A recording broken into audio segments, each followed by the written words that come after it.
Le type de maire que Kolda en a besoin, c'est un maire qui saura travailler honnêtement. Les temps ont évolué maintenant.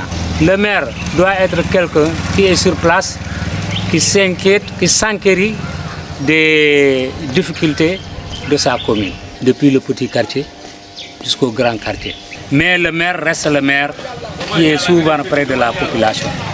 Le maire reste le maire quand les gens veulent marcher, ils peuvent le trouver, il peut les trouver à côté de lui. Le maire ne doit pas cumuler des fonctions. Kolda a besoin d'un maire résident qui prend sa mobilette ou des fois son vélo, il fait le tour, même s'il a 5 véhicules, mais il fait le tour des quartiers. Si cette semaine-là, il programme tel quartier, la semaine prochaine, il programme un autre quartier pour savoir comment vivent réellement les populations. Cette transition nous mène directement au chapitre politique. Les Koldois déclarent le type de maire dont ils ont besoin pour diriger les destinées de leur localité. J'ai toujours dit que au Kolda, il devait avoir un maire qui se réveille à Kolda. Waouh! Un maire qui est là à Kolda, qui occupe les problèmes de Kolda quand il part, mais de nommer un ministre, et demain il sera à Kolda, et que demain il sera à Dakar. Et bon, s'il y a un problème ici, il y a même des délégations de signature. Ça, je ne suis pas pour ça. Parce que quand tu regardes bien qu'on a des problèmes dans les périphériques de Kolda, au niveau du quartier Ilel, au niveau du quartier Sinchantunturu, au niveau de certains quartiers dans la zone, l'éclairage public, et aussi de réfectionner aussi des cimetières. Faire vraiment un paquet au niveau de l'éducation et la santé. Parce qu'on a énormément de problèmes par rapport à ça. Et il sera aux côtés de la population. Et maintenant, les militants, ils devaient être conscients par rapport à ça, que le maire il doit rester à la côté de la population. Parce qu'aujourd'hui, même quand ils partent en Europe, les maires ils sont à côté de leur population. Nous voudrions un maire résident. C'est important.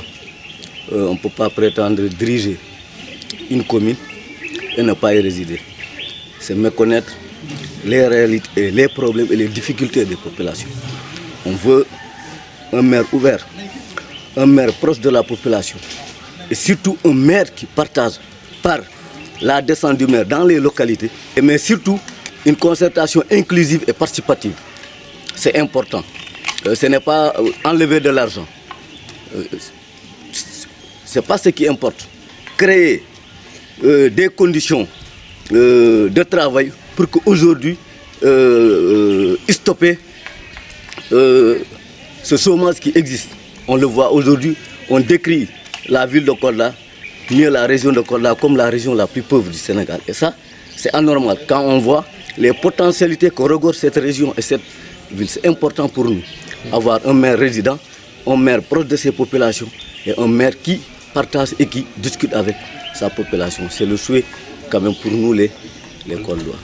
Le type de maire de Kolda que les Kolda ont posé, c'est quelqu'un d'abord qui est stable, qui reste avec la population koldoise, qui diagnostique les problèmes koldoises et surtout qui évite de distribuer de l'argent de gauche à droite.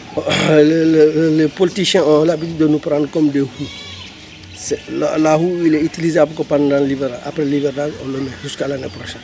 Surtout, on a besoin d'un maire, comme je l'ai dit, qui se soucie des problèmes de Kolda. Cela veut dire quoi? Qu'il reste avec sa population. Parce que quand un maire, on élit un maire, il est là que par intermédiaire ou une fois tous les 6 mois, tout le reste il reste à Dakar. Donc je crois que ça, on n'en a pas besoin de ce type de maire.